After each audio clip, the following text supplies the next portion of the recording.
Good afternoon, everybody. Hi. Yeah, you can say hello back. It's kind of big and lonely and spacious up here when you first start. I'm so glad to see all of you. Having little flashbacks to last year. It's just really great that you came out and to be here today. My name is Pamela, and I'm basically just here to make sure that everybody knows when they're supposed to be up here. And I just want to welcome you and thank you, and I know that it just means a lot for us all to be here again and to recognize this day as sort of a day of celebration, actually. We're acknowledging that 1 year ago what happened with some terrible things and tragedy, but it's also a celebration that we're here again, so I feel good about being here today. I want to start out by bringing the pastor of this church up, which is Connie Seibottom, to speak to you. Connie, thank you. Yeah, you can welcome her.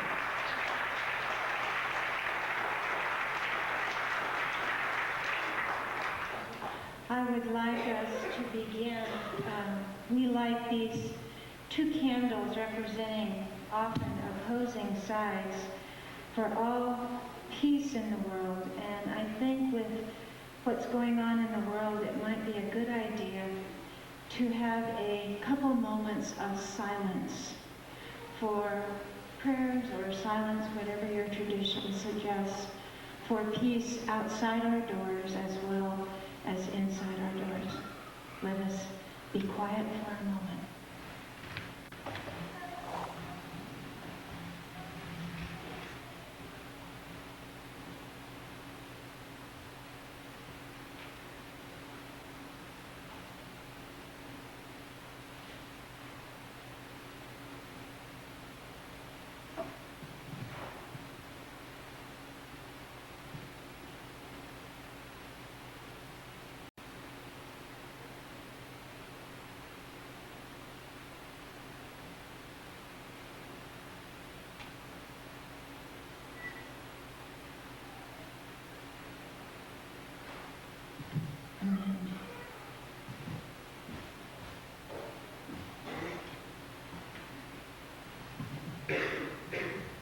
By way of welcome, I would like to tell you a story.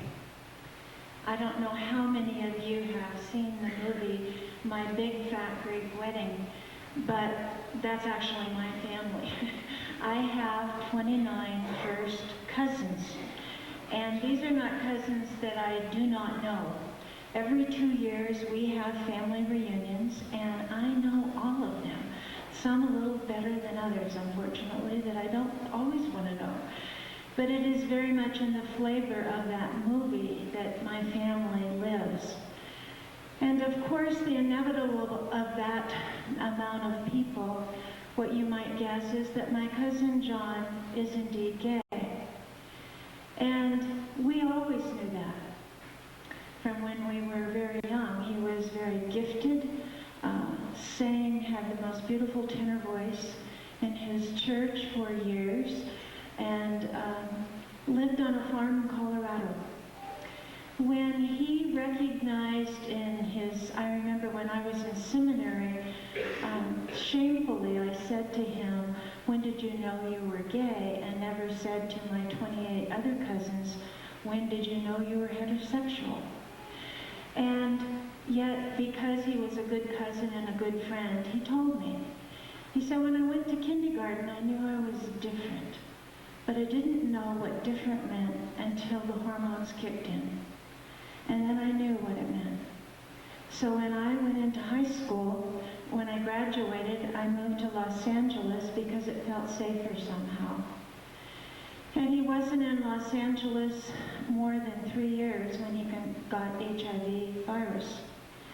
And when he went into full-blown AIDS, he went home to die in his hometown, surrounded by the family that loved him and cared for him in all of this.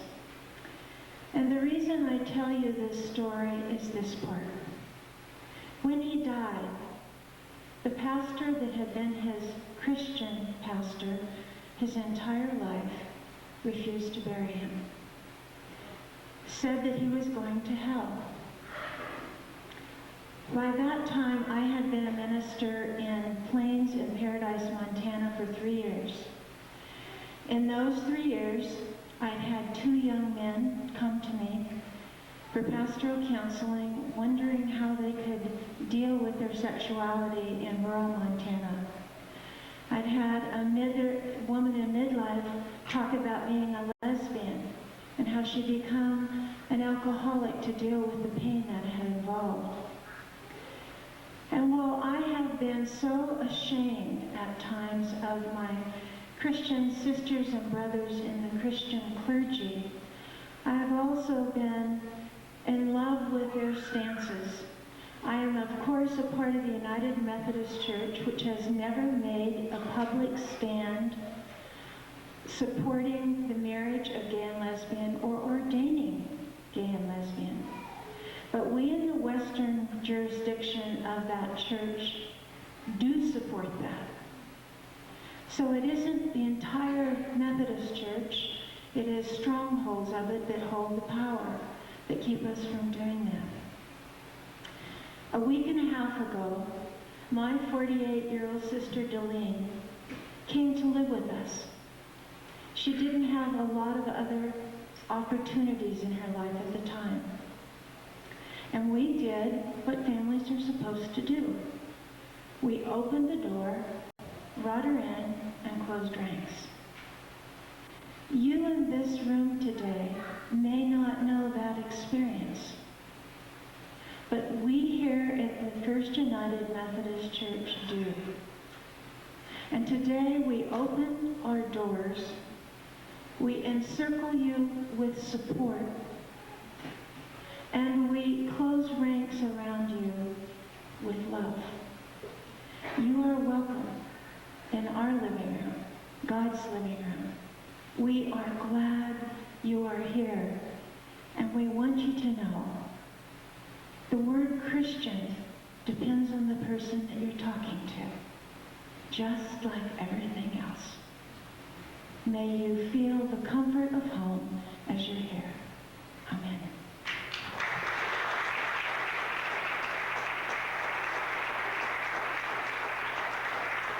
Thank you. Nice to hear. We got a little music coming for you from our very own. Yes, folks, she's putting on her guitar. She's strapping her guitar on. Amy Martin.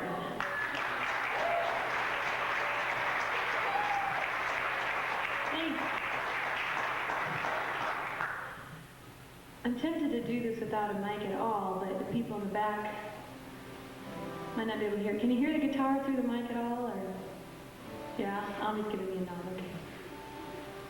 Whatever Ami says goes, I think. Well, it's really an honor to be here. I was here last year, as I'm sure all of you were, and or most at least. And when I got home from the events that we had that day, the gathering here and then the gathering on the bridge where we lit candles, I think it took maybe that night or the next night for everything to kind of soak in, and then I woke up in the middle of the night and I had a song there that needed to come out, and it was, sometimes songs take a while to sort of release themselves, but this one it really came out all in a piece, like a little baby being born. And I think that's because the urgency of it kind of compressed that whole gestation period, and I really do feel like songs are, they come from somewhere else, they go from somewhere else, and when we're singing them, we're just kind of the conduit. And so I thank you all for giving me this song and for receiving it back. This is called Phoenix Letter to an Arsonist.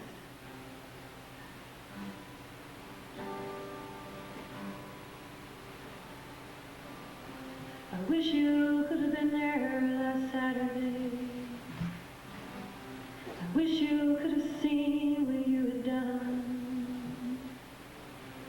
1,000 people singing, we shall overcome, and we shall overcome. I wish you could have been on the bridge that day, as we held our candles into all the night.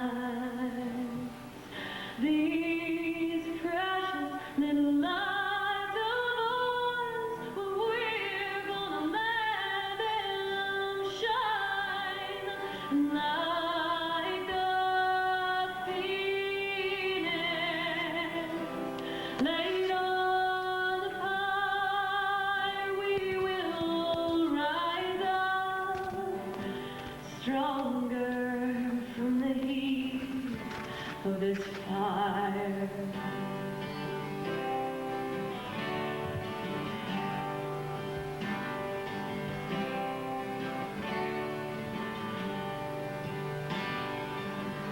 I wish you could have held the baby, shaken and afraid. I wonder if you had looked into his eyes, could you have lit those deadly flames? Or did you think you could just erase their names? And is there really love enough to squander? Can we afford to throw any love away? And you think only you can determine what is and is not God's way. Well, like a phoenix laid on the fire, we will rise up stronger from the heat of this fire.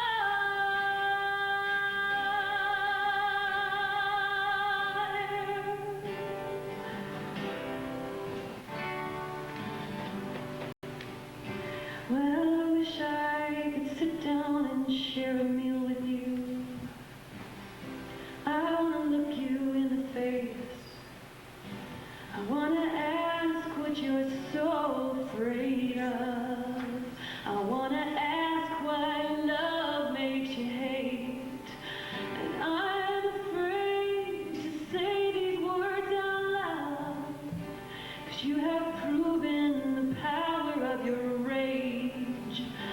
But I believe your heart can be opened, and I will sing and hope and pray that like a phoenix laid on the fire, we will rise up stronger from the heat of this fire. We will rise, we will rise, we will rise up, we will rise up stronger.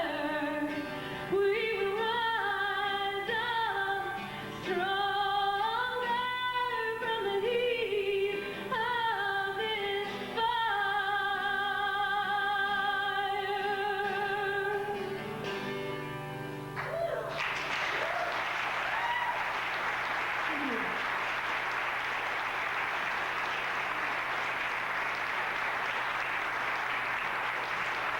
Thank you, Amy.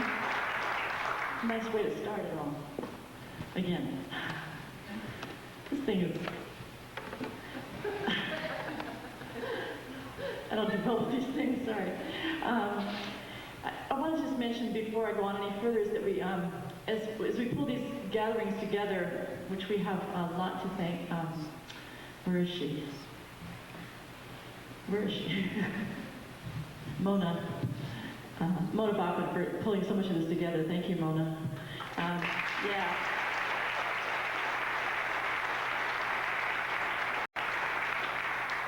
Just people have come up to me, knowing that I was emceeing and saying, you know, we want to make sure that, you know, that our church has been really behind this and was here last year, and again, and our support is strong for what's going on. And I can't list them all because I didn't have time ahead of time, but I think we all acknowledge and appreciate and love the people who've stood by all of this, and we do appreciate that you want us to know that. And I know a lot of people were here last year, a lot of the churches spoke last year. This year we have different churches speaking who didn't get a chance to speak maybe last year, but we all know you're here with us in spirit, and so we thank you for letting us know that and acknowledge that from you. So having said that, I would like to invite up Robin Abshaus, and I'm going to let her sort of introduce why she came here today. Welcome, Robin.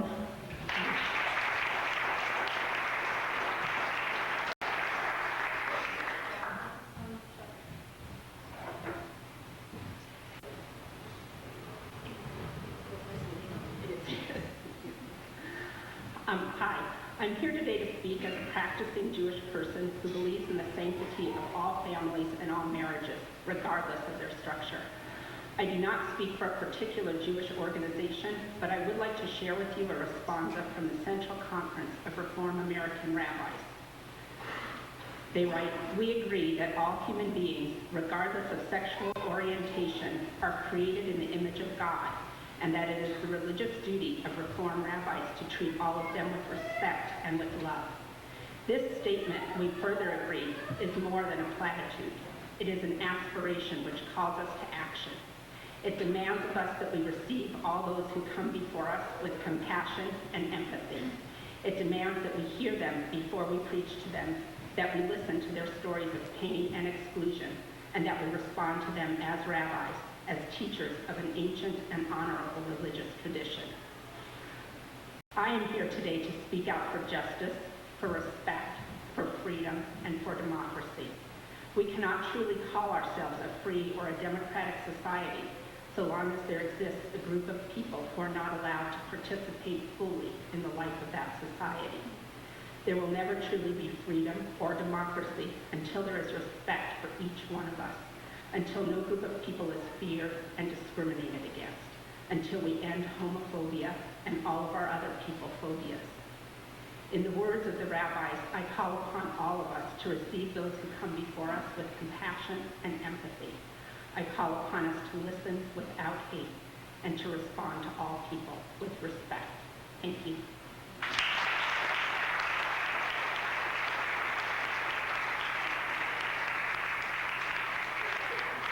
Thank you, Robin.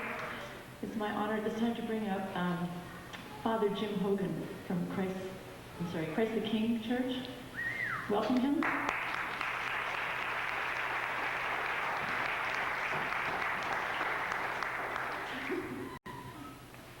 Thank you.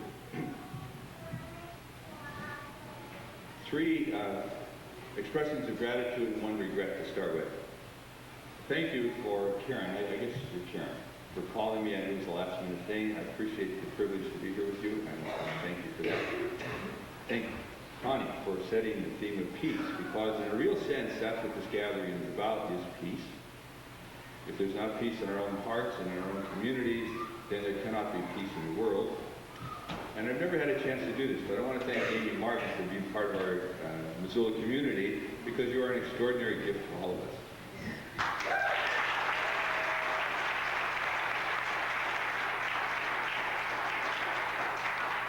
As Robin spoke, she talked about the need to respect the dignity of every human person. If there's any way to summarize the teaching, the life of Jesus of Nazareth, then certainly it is to say here was a human being who lived with the ultimate respect for others and invited all who would be companions of his to do the same. The difficulty is, over the course of centuries, we who are part of Christian households of faith have had that vision distorted. I am appalled at the number of Christian people, be it in my own Catholic household or in others, that readily approve of war and see that as in no way contradictory to the nonviolent Jesus. For me, the call of our life is to become human. And at the heart of being human is to love one another. At the heart of the breaking of love is judgment and alienation and separation. And once we are able to judge someone else on whatever basis, then it seems to become permissible to do violence to them. This Jesus of Nazareth came to set another standard. And it is not only in his spoken word, but in his lived experience that we see a very non-violent human person. And so as I would be here among you today, I would simply ask you in your own heart to consider the implications of that for your own life. In a homily of Christ the King a week or so ago, I used a little story, which I would repeat here. There was a neighborhood that became aware that someone in their neighborhood had a gun, and this made the neighbors nervous. So they got together to go visit Margaret. She was the owner of the gun. And they said, "Margaret, we want you to throw that away. It makes us very uncomfortable." So she said yes, she would do that. But after a short while, typical of most neighbors, they became a little suspicious that she had not done that. So again, they came to her and said, "Margaret, we really are nervous. We suspect you did not throw that gun away, and we're very uncomfortable. Did you do it?" She said, "No, I didn't throw it away." Well, again, they insisted, "You simply have to do this because it makes us very much afraid." And she looked at them and said, "No, it's my house and my gun, and I'm not going to throw it away."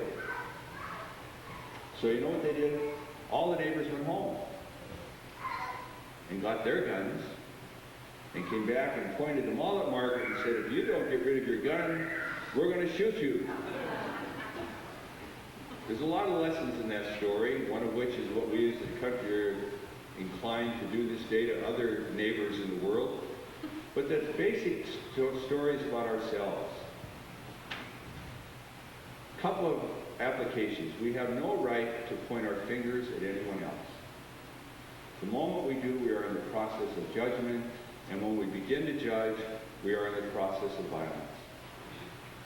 So I stand here before you today mindful of the many times that I tend to do that. It's very difficult to be human and not be judgmental. I also recognize that every time that I choose not to do that, I get closer to being nonviolent like Jesus of Nazareth.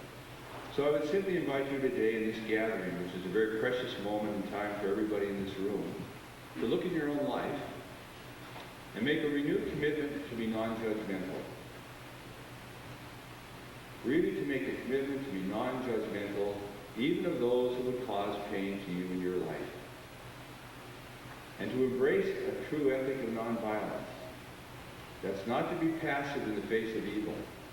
It's to resist evil and to stand against it, but without raising one's hands and one's arms to do violence in return. Thank you for allowing me to be here with you, and I hope and pray God's blessing upon all in this room.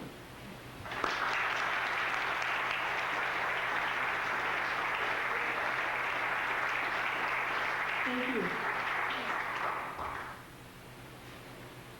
Now I am being flashback, except she was sitting on this side last year, and she was slipping me notes by the minute last time.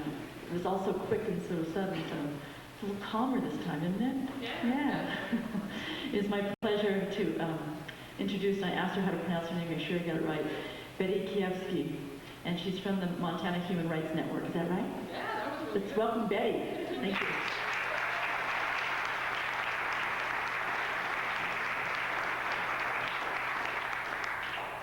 Well, as you said, my name is Betty Kievsky, and I'm an organizer for the Montana Human Rights Network. And last year I had the honor and privilege to work with many people on the response rally. But this year they asked me to come back specifically to share with you a project that I've been working on. My son and I left in December on a fast-paced trip across Montana and interviewed a wide variety of gay and lesbian youth about their lives and about their experiences in Montana schools. I would say to you that they came from public schools, private schools. I'm going to turn blue here. They're turning on the machine because we're going to watch a little bit of the video. They came from alternative schools, Job Corps. Some of them graduated in classes where there were 6 people. Not some, one young man. And some came from graduating classes that had 400 students. I think it's easier to allow them to speak to their own experience than me to share with you what they said. But I wanted to say that it was really difficult to take a portion of this film. Okay, that's way too long, right? To decide what portion to show you, and certainly there is a portion of the film where they speak as well as they can when a camera's in front of their face about the harassment that they have faced and the violence that they have endured. I chose not to pick that piece today. I chose to pick the piece at the end where they spoke about what they wanted teachers to know and how they would like schools to respond to the harassment that they endure. I also wanted to share with you before we look at this film that the majority of the youth who have shared their stories with me do not appear in this video. The reasons are quite broad, from scheduling problems to parents that were afraid to have their faces on a screen and just could not bring themselves to sign consent forms. And some was the students' own personal fears. But I want to say that their experiences and their pain and their successes reside in my heart. And I am compelled to do this work on their behalf. It was an incredibly emotional experience. I'm sorry. For my son and I to listen to what they had faced. And so I'm just going to show the film. We're going to watch about 7 minutes of it. And I would ask you, I will be traveling around the state showing this video, so when you see it come to your community, please come and watch it in its entirety. They have amazing things to say, and I am very honored that they trusted me with their lives and their experiences to bring it to a wider community. Let's move the screen.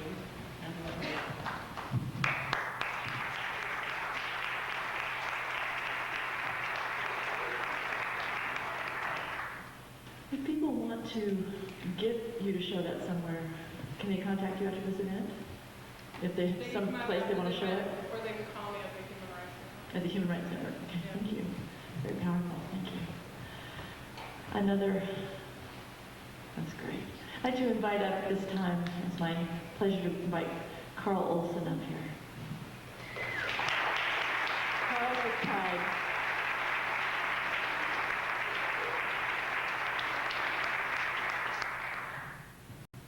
Great, I get to follow the kids.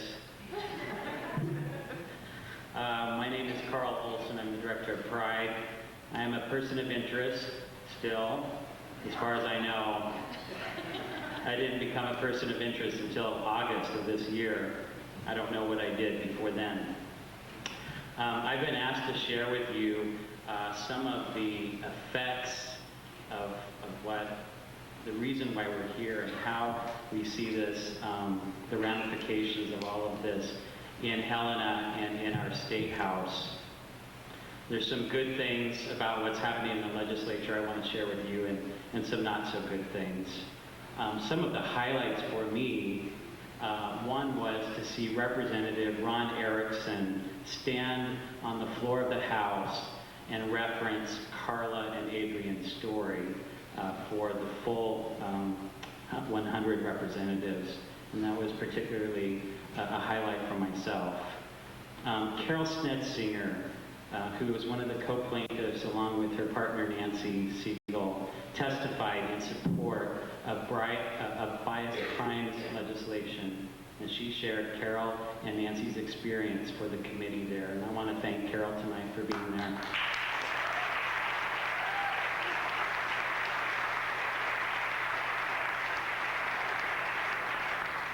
Two Missoula representatives are sponsoring pro-gay and lesbian legislation. One is sponsoring a total of 3 bills on his own that would extend equality to gay and lesbian folks.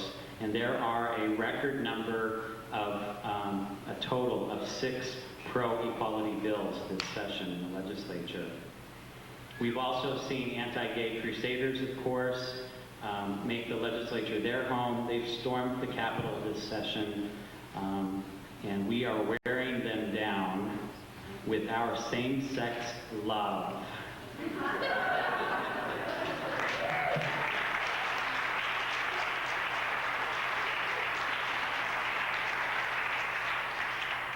Here's some of what they had to share with us, and I want to share it with you. I think it's important not to dwell on negative things, but to understand the reality of what we're dealing with.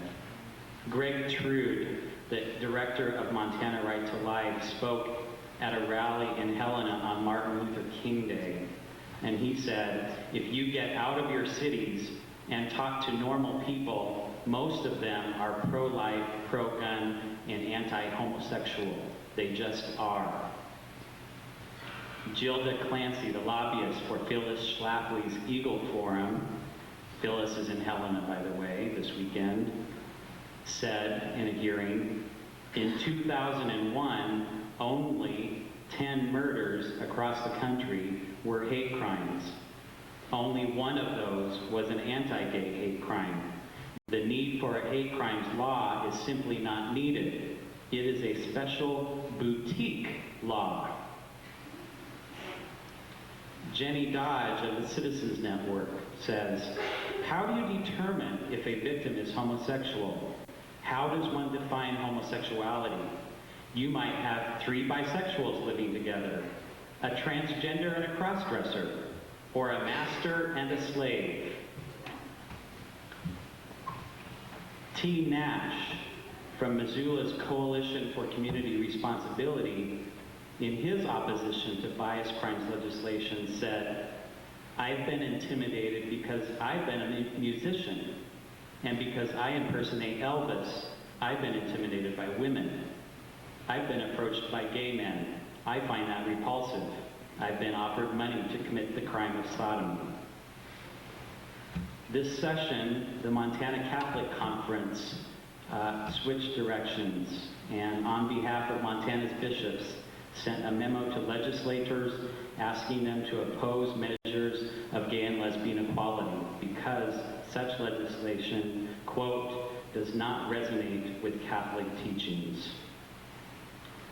Harris Himes, pastor of Big Sky Christian Center, not too far from here in Hamilton, has said, when Montana was formed, it dedicated its territory to God. It is God who we honor. God has said homosexuality is a sin and is treated as a crime. Our entire country is sliding into darkness. God is mocked, and he is watching what you do.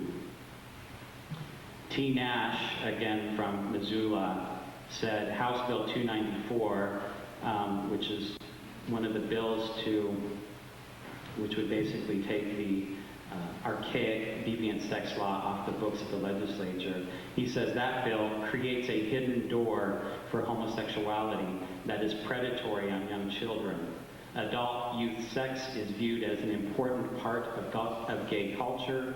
Gay men think they are doing children a favor by sodomizing them. I am ashamed and appalled that Representative Facey has brought this legislation as he serves as an educator of youth.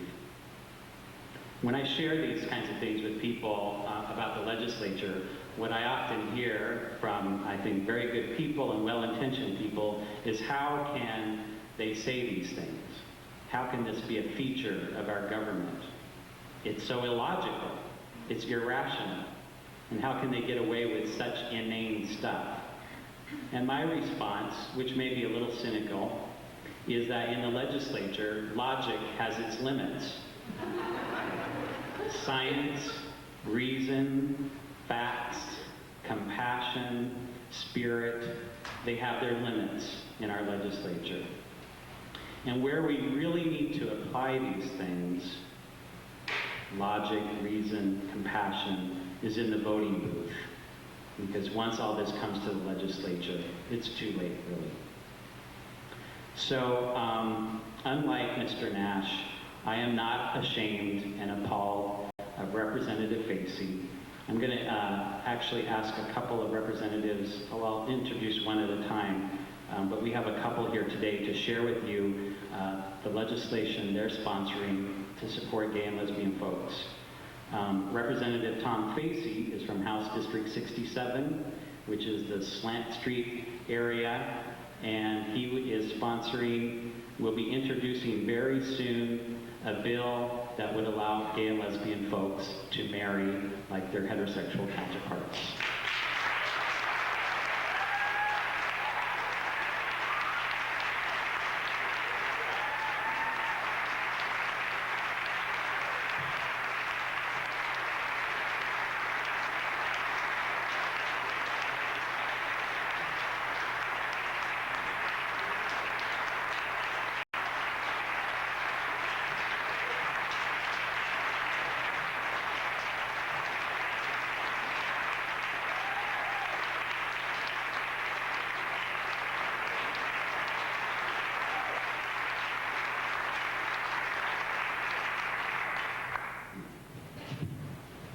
thank you. I think I can get through this too. Where's Rosie? Okay, good. I got some support.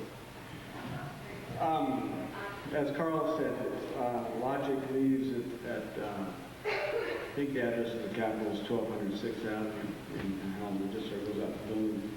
But sincerely, I would like to thank you for being here. And I'd like to thank you, those who were here last year, because I think when we gather, it gives each other support. And it gives me support. And I know I learn more about the issues, and I know about the personal things, but the inner workings and the politics when I'm with you, it gives me strength and knowledge. Betty, I didn't get a chance to talk to Betty. I called you Betty, but you weren't at home. You were here, so. But let's message at the machine at home or with the Human Rights Networks. To show you how Logic leaves the building pretty fast, we passed out of second reading today a bill making racial profiling illegal. It passed, I think, 100 to nothing. The bill is almost exactly, Betty, what you and I worked on and introduced Wednesday. Almost exactly. It tells police forces they have to get policies. It lists amounts of things that the policy has to have, and disciplinary thing. It's almost exactly the bill we had.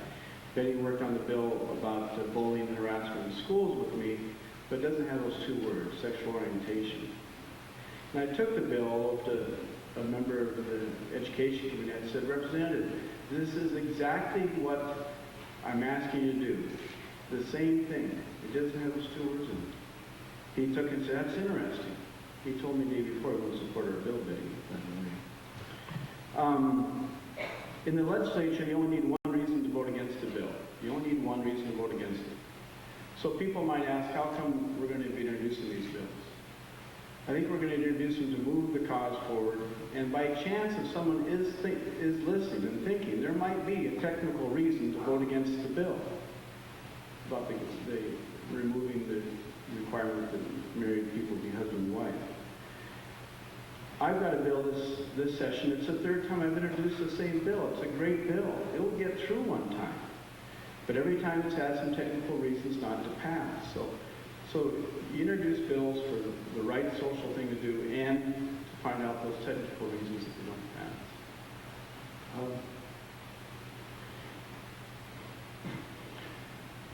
Again, thank you for being here.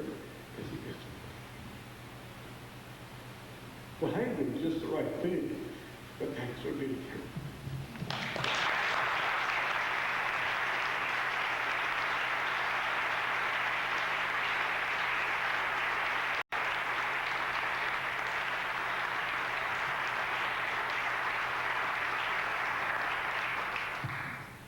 Now we know that marriage isn't universally, the thing that everyone wants to go for. When I lived in Nebraska, we had a senator there, Ernie Chambers, the only black senator, who was very colorful and expressive and keeps bringing a marriage bill to the Nebraska legislature. And he said, I've been married, I've been divorced, it was hell. I don't know why anyone would want this headache, but if I can have it, so should everyone else. But if marriage isn't your thing, there's about 1,000 different rights, protections, and benefits that come under that umbrella. We have another bill that's going to be introduced that would allow people to designate their same-sex partners as their dependents so that they could access their health insurance program. And Representative Rosie Buzzes of House District 65, which is the university district, is going to be introducing that bill. And Rosie, come up and share that with us.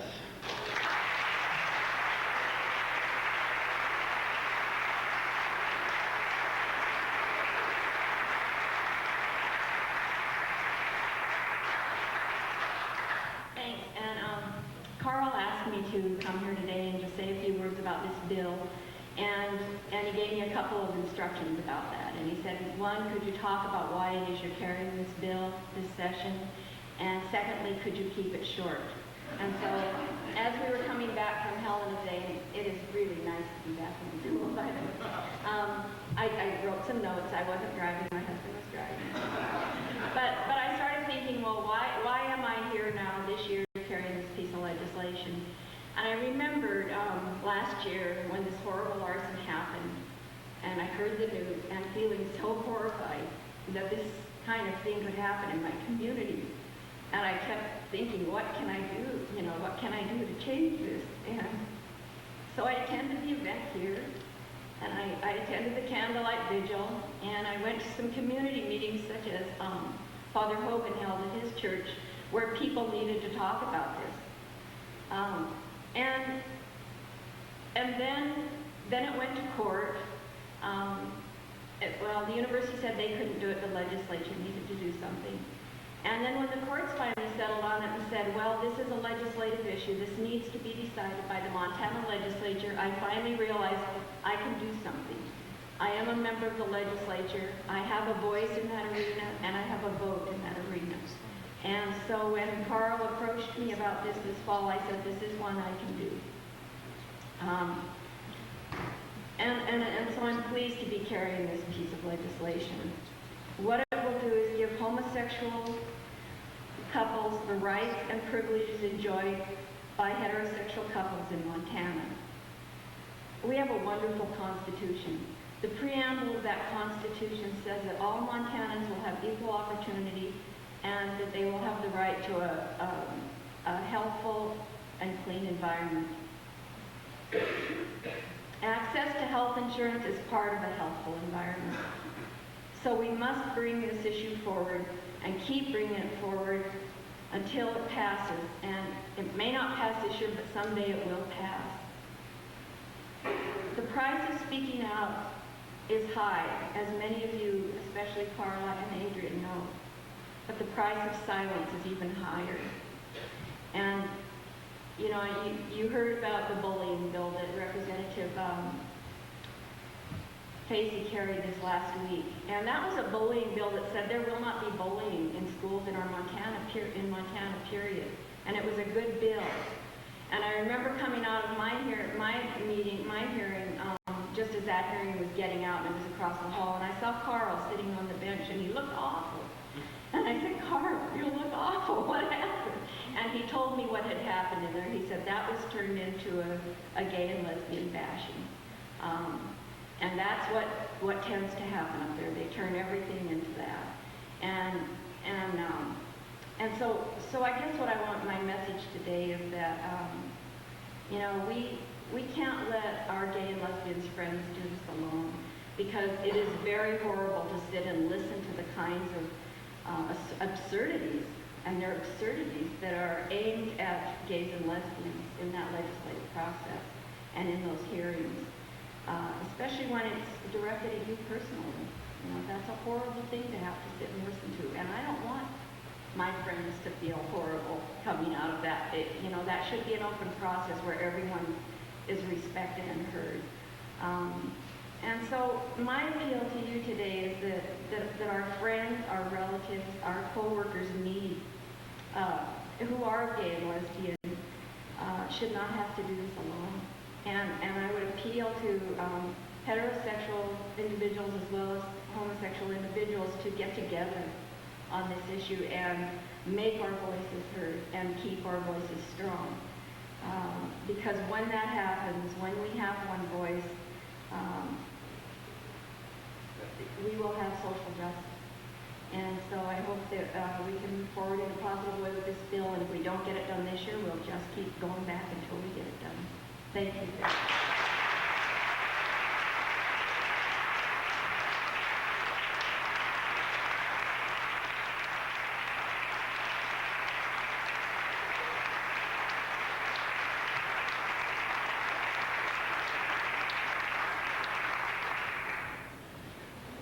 Just a couple of quick things, and then I'll let other people take over here.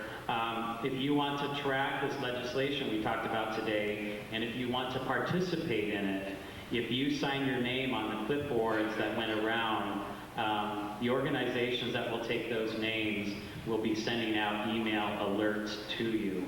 about this legislation. I'm pretty confident that those organizations will be doing that. So that's one way that you can get involved in this. I want to leave you with a quote.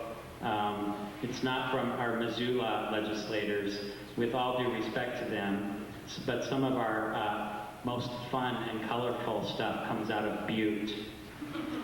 And a Butte representative who also sponsored pro-lesbian and gay legislation this session, Representative Brad Newman, has said more than once in hearings and on the House floor, democracy is not two wolves and one sheep deciding on what to have for lunch. Thanks.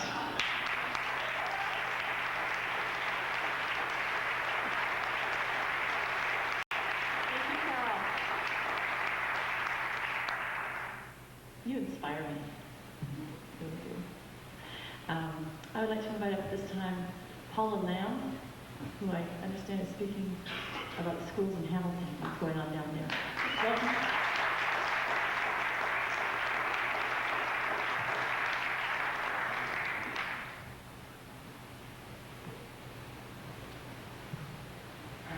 Never done this before, so I'm pretty nervous.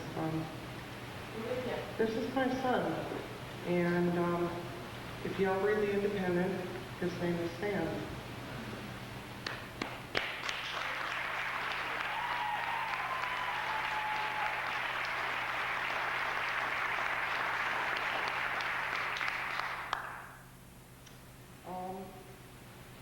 His real name is Brian, and he's not one of the neatest people that I know. I'm sorry.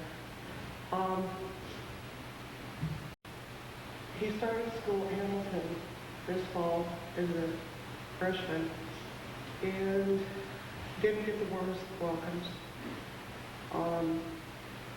He started getting a lot of racial slurs and some really bad things happened to him. So I called the school, and then I went to the school, and then I called, and I showed up somewhere. And my husband got in touch with some of the most wonderful people here. The P flag for Karen, talked with some people for the university, and we've been struggling, fighting. I had to remove Brian from school for several weeks to try and get things calmed down. And just this last week, the slurs have started again. They had quit for a couple of weeks there, but they've started again.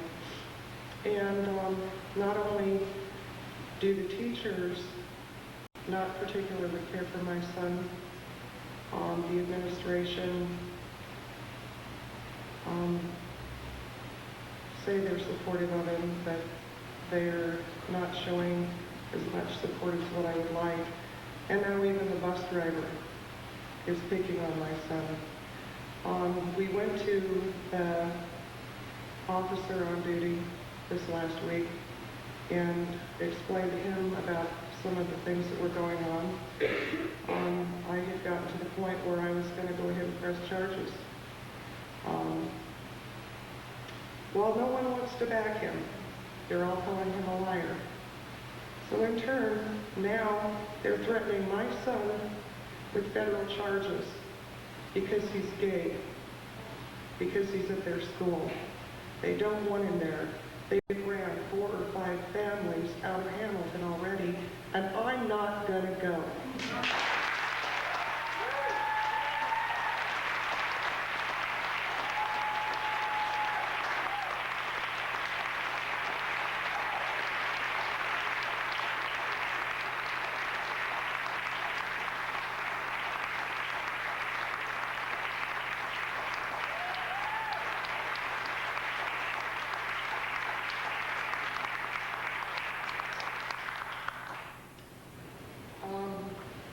I started a P flag.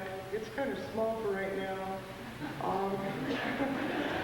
But out in Hamilton, our next meeting is the 13th at 4 p.m. I'm going to have it put in the Independent. I'm going to have it advertised in the newspapers, and I'd like to have it over the radio stations. I will give my phone number because I've already had my house set on fire once, but that's neither here nor there. I love my family. I love my kids, my husband, my extended family. I mean, we're all going to hang in there. Now, this young man here is my son, and he's a special child. And he's in special ed, and he hears a lot of flack. And he hated his brother for years.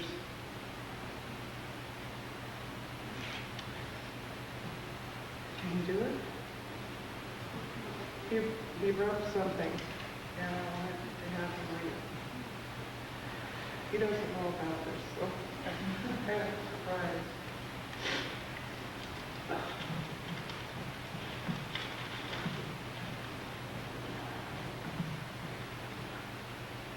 I have a brother that is gay, or that likes other guys and stuff. Sorry. At first, I really hated it. I wanted to beat him up all the time because I would see if I could change him. I would beat him up.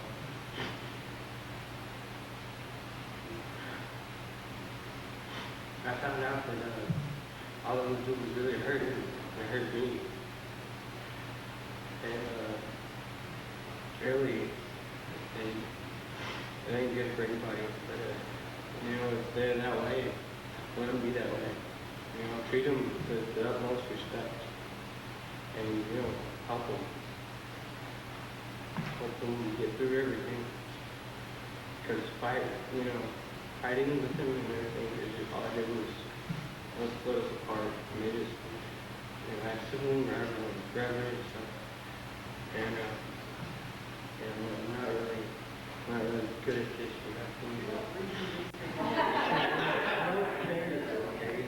Still, I'm gonna get to it.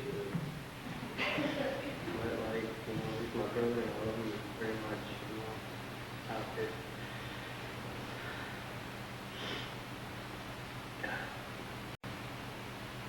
I'll just take little parts out of it. But and it's just he has the right to live as everybody else does. If you set rules for them, they'll more likely follow them, if they're respected and if they're heard, and if they're being treated as a person, not as a plague or something like that. God, I can't really say this to him, but I would love to say I'm sorry for everything I've done.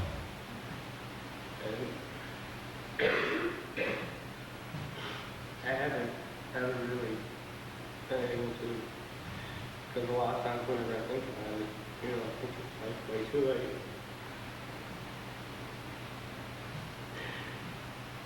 For this, and I do my best to,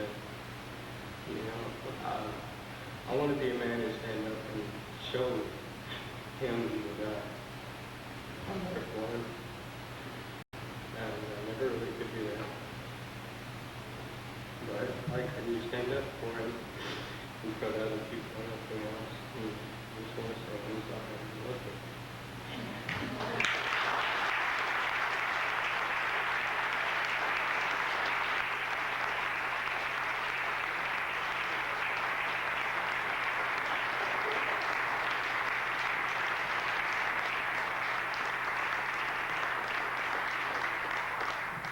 Believe it or not, if you touch a black man and you look at your hand, it hasn't changed color. If you touch a gay person, it's not going to change you. They are who they are, they are what they are. And I think Brian picked my outfit to find out how he's got really good taste. I guess that's about it.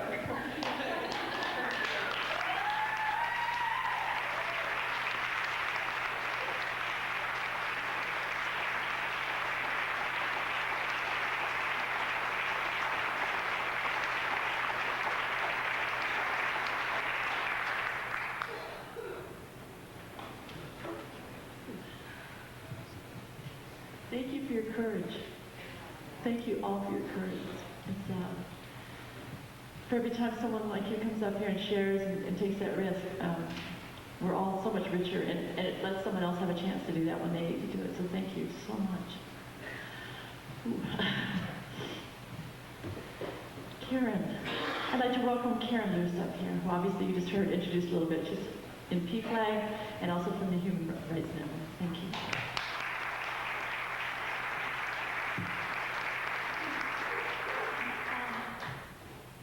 My name is Karen Los.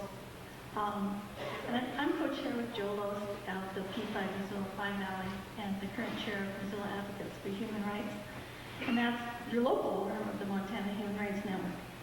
And I've been asked to speak on behalf of the board of directors of the Montana Human Rights Network, who wish to present their annual Walt Brown Human Rights Award at this time. Walt Brown was an African-American activist from Great Falls who served as the president of the Montana Human Rights Network Board for a number of years. And after his death in 1996, the award was created to honor Walt and others in our state who have demonstrated their courage and commitment in defending and advancing human rights through social and environmental justice. This year's award is being presented to Carla Grayson and Adrienne Nett, and to Carol Snetziger and Nancy Siegel. Both couples certainly demonstrated their high level of commitment when they filed the lawsuit to obtain equality for lesbian and gay university employees and their partners. That was courageous enough without having to face a year ago today. Carla and Adrienne, Carol and Nancy do not wish to remember, let alone receive an award because of that night.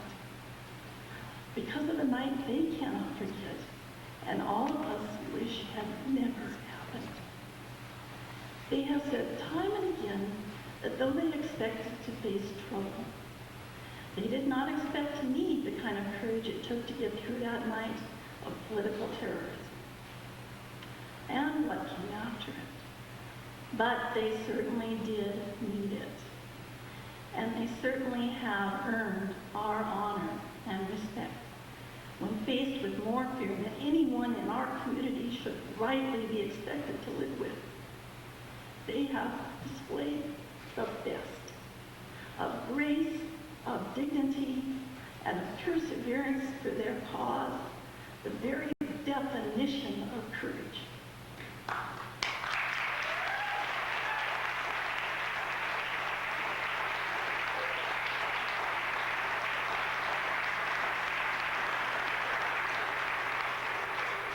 In giving this award, I would like to also remember and honor the tremendous support many in our community immediately gave when a political terrorist struck in our midst.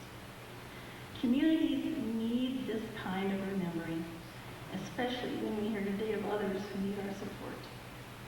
And that is what Carla and Adrienne, Carol and Nancy remind us of most of all, that there is still a need for us all to join in their fight for justice.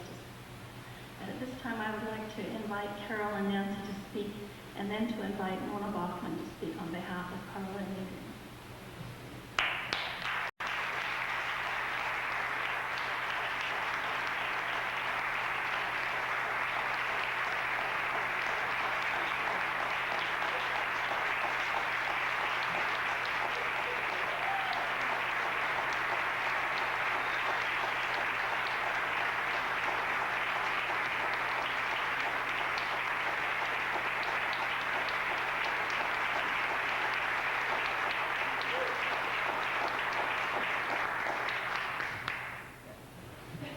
Gosh, I almost don't know what to say, but we had a little bit of warning this time around.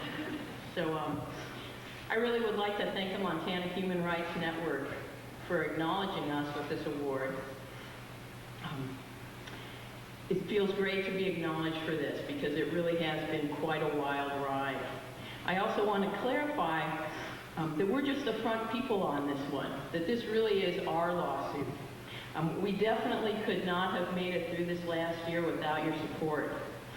This has turned out to be a much larger community action than any of us anticipated, beginning long before the lawsuit was ever filed. And it has taken the support and efforts of our whole community to see this through in as amazing a style as we have. So thanks for the award, and I know that we're just on the front end of this one.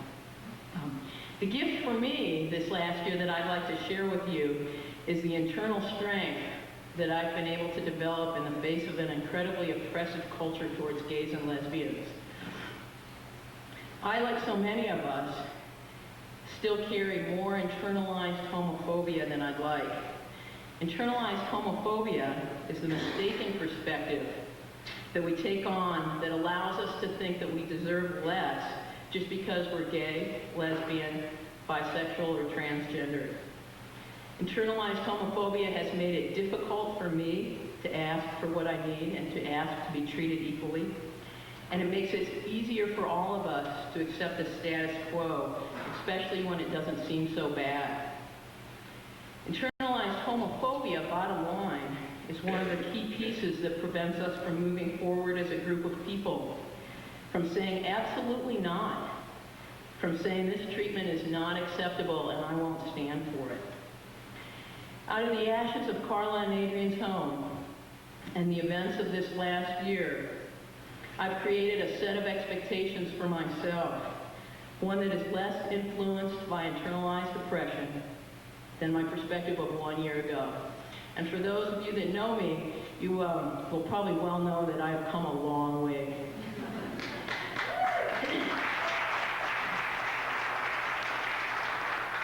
At this point, I absolutely expect to carry myself in the world exactly as I am, and to be respected for that, regardless of who my partner is. I expect that I will be treated fairly in my job, again, regardless of the sex of my partner or spouse. I expect protection from violence towards me because I'm a lesbian. All violence is unacceptable, and violence committed with the intent of creating fear or intimidation in a group of people is more than unacceptable. All of us know this. I expect to be welcomed in a spiritual community of my choice without judgment about my choice of life partner.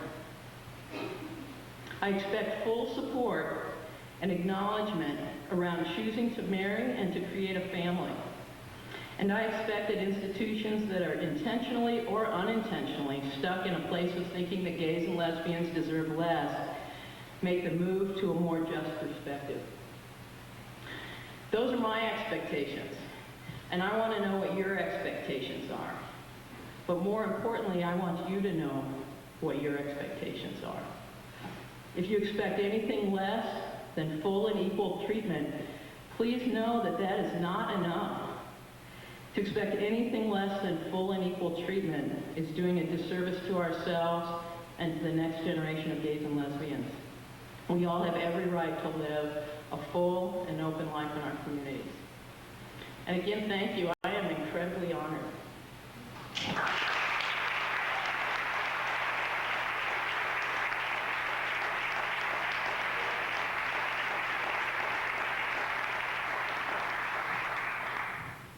On Monday, when I heard the news from Scott that we were going to receive this award, I just burst into tears.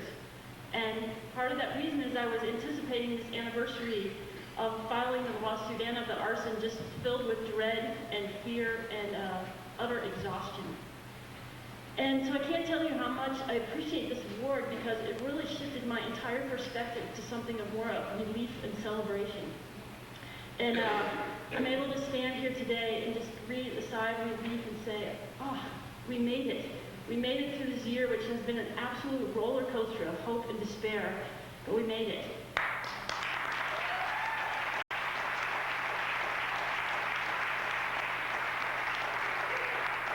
And I have tremendous, tremendous gratitude for all of our friends and our families in this incredible community for bolstering us through this entire year.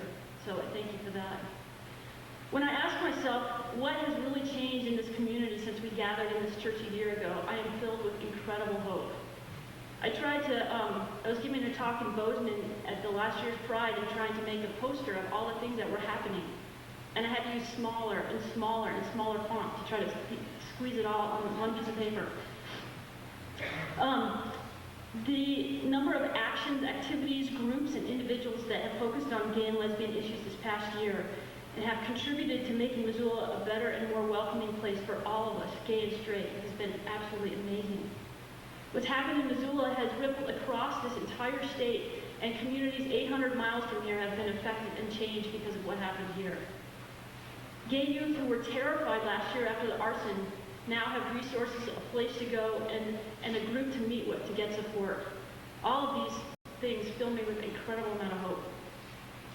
There are a few things, though, that haven't changed, and that may take longer than a year, and that still desperately need some attention.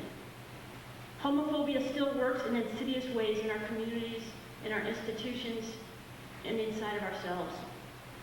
Hate crimes and harassment against gays and lesbians, as you've heard just today, happen regularly. They happen at the movie theaters here in town, they happen in the hallways at schools, and they happen downtown. And in spite of everything that's happened, all the new organizing, all the new groups that have formed, all the networking that's happened, people still wonder, but what can I do? What we could do is that all of us could walk around perpetually, absolutely outraged that an entire class of people is judged as less than and doesn't have the same basic rights as everybody else because of who they love. I've tried that, and I figured out why it doesn't work. It's really exhausting. Nobody can sustain the amount of outrage that this issue deserves. So I've got a different idea. It's my new 3-step plan. And I invite you to try it on. Step 1, face homophobia head on. That means if you're homosexual, remind yourself daily that you deserve to be treated with full dignity and have equal rights.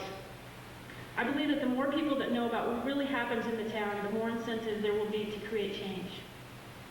Step 3, this might be the hardest step. Decide you're going to do something. You can figure out what that is later, but just for now, just to make that commitment. And this is a little bit difficult at times, so I'm going to help you with it. I'm going to tell you on the count of 3, I want you to hold your hands up like this, really wide. When I say 3, not yet. And you're going to say and explain with great delight, I can't wait to do more to stop hate in this community.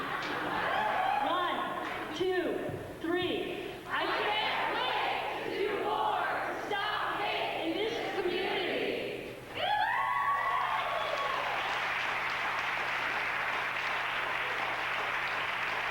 And that gives me a lot of hope.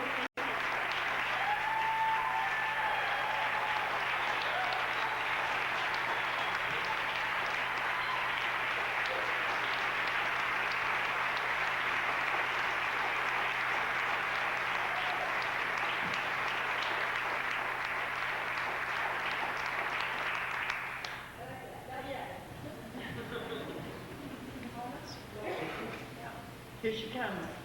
My friend Mona, I didn't know she would come right after this. Mona, giving your award for Carla and Adrian, please.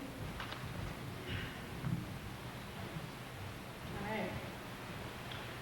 Carla and Adrian sent a message this morning. Hello, everyone. We are very honored to be selected for the Walt Brown Award. We feel especially pleased to be receiving it alongside Carol and Nancy, who are some of the finest and bravest people we know. We are sorry not to be able to receive this award in person. Often, people ask us about our feelings about joining the lawsuit, about the arson and the aftermath, and ask us if we do it over again. We say, of course, are you nuts? Because, of course, we wouldn't have knowingly exposed ourselves, and especially our young son, to such danger. But we know what the questioners are really asking, that they really want to know what we think about standing up, speaking out, being activists, being visible. Do we still think those activities are a good idea? Are they worth it? And the answer to that is a positive, resounding, absolute yes. We continue to firmly believe that resistance to oppression and fighting for the civil rights of all oppressed people is our duty. We believe that change is possible and that it is only through action, visibility, and resistance that real change happens. Right now, we are quiet. We're not yet over being scared. We're not ready to be visible again. But we will speak out and stand up again.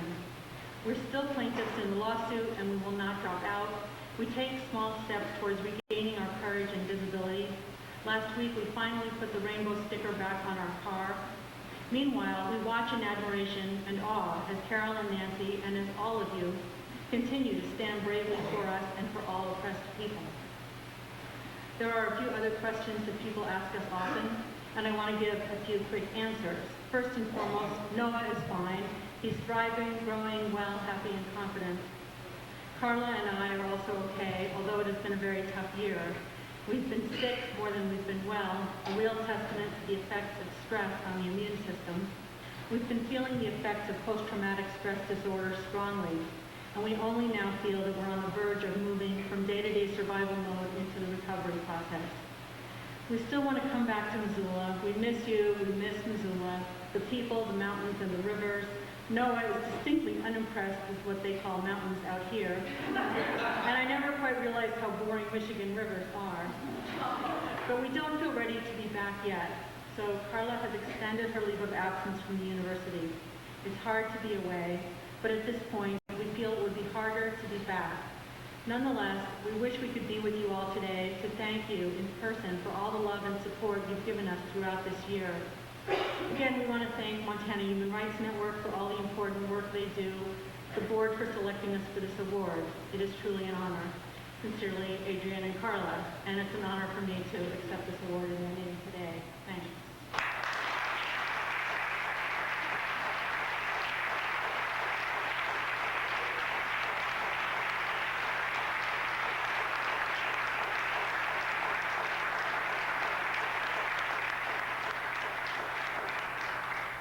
Okay, and I'm back now. I'm going to say some things on behalf of myself and the coalition.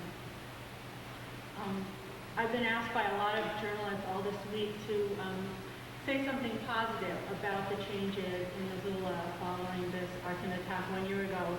And I've had a really hard time doing that, not because I discount all the positive things to which Carol referred. There's been a lot of organizing, a lot of support, a lot of positive things have happened. The lawsuit is going through the court system. We still hope to receive justice from the Montana State Supreme Court. The Constitution of this state does have strong equal protection provisions, and we're hoping that the Supreme Court will interpret those as extending to gay and lesbian citizens as well as others. In November, we asked the regents, many of you were there, in a strong show of support, asking the regents to change their decision. They chose to uphold their decision and continue the discrimination against gay and lesbian university employees. There are the measures before the legislature that Carl spoke about, and representatives are doing a great job putting those forward. Social change is very slow, and positive social change is not at all inevitable. There are not a lot of instances from history that show liberal freedoms, rights of women, rights of gay people being eroded. It's not a straight shot that we are going to go forward and make progress in all these areas. It's up to us, it's up to you. One of the reasons that I have a hard time being totally positive or unambiguously positive about all this is the actions of the Missoula police following the arson. The arson attack, and it was a homicide attack. Carla, Adrienne, and their son were asleep in bed, and someone blocked all the doors and tried to kill them. That attack was horrendous, and it was also understandable to many of us who know that violence against gay people happens all the time. It takes one individual, or it takes a hate group, which certainly we know that exists. However, many of us did expect the support and protection of the police. And in this case, that was not forthcoming. Carla and Adrienne have been more hurt by the actions of the police than by the actions of that arsonist who did his work on that one evening. The police did their work all through the rest of the year. I'm not saying that each member is homophobic, but it's clear that institutional homophobia is a problem in the Missoula Police Department. The police union recommended that the city not extend partner benefits to gay employees of the city. It's an institutional problem, and it was a large blow to many of us in the community to find that out so starkly over and over as the weeks went by and Carla and Adrian were persecuted and harassed rather than helped. The good news is that we've recognized this as a huge problem, and there is in place now, and actually proceeding just now, an initiative for the education and training of police officers just having to do with sexual orientation issues. And this was implemented at the instigation of the coalition, and the National Coalition Building Institute is following through and doing a great job with this training. So it's not over.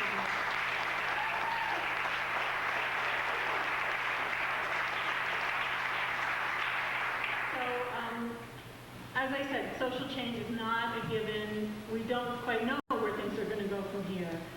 But we do know, as Carol said, and with that wonderful demonstration, that it's up to us. We can all do something about this.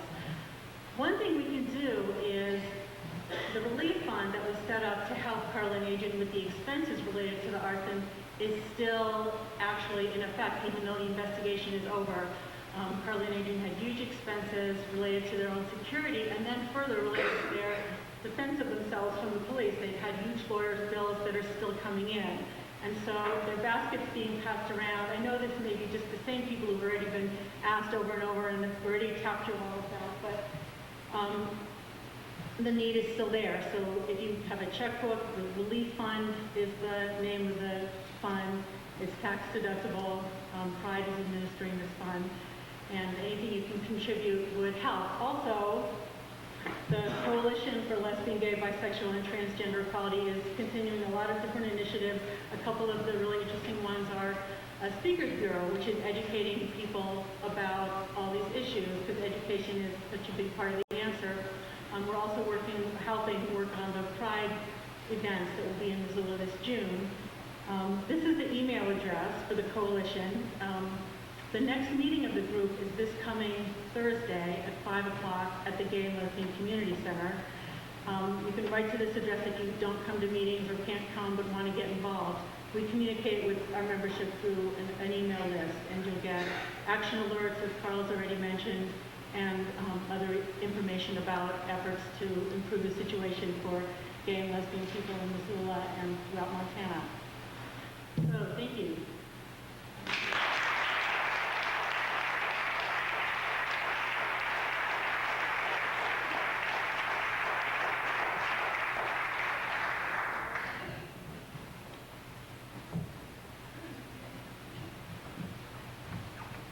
Hi, I just wanted to say real quick that,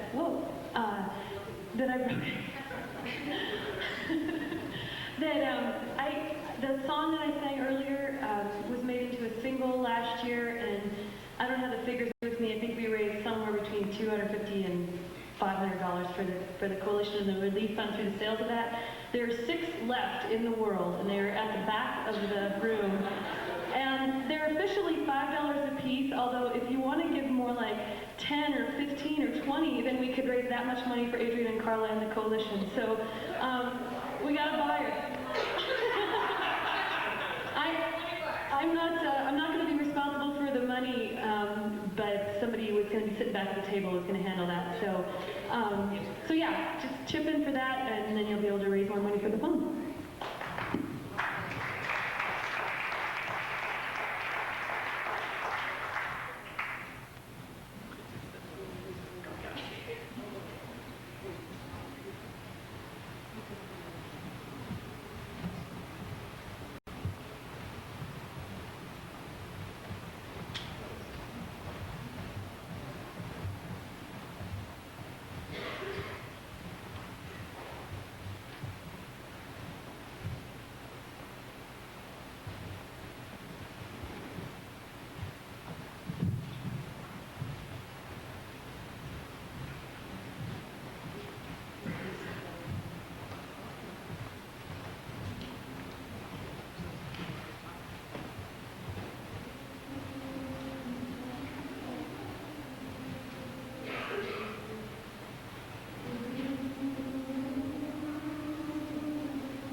time to give our thank yous to the Coalition for Lesbian, Gay, Bisexual, and Transgender Equality, the Western Montana Gay and Lesbian Community Center, the Outfield Alliance, the Montana Human Rights Network, the Jeanette Rankin Peace Center, and to Pride, and to each and every one of you who came here today and who continue to help throughout the year. Thank you. Montana Women's Chorus.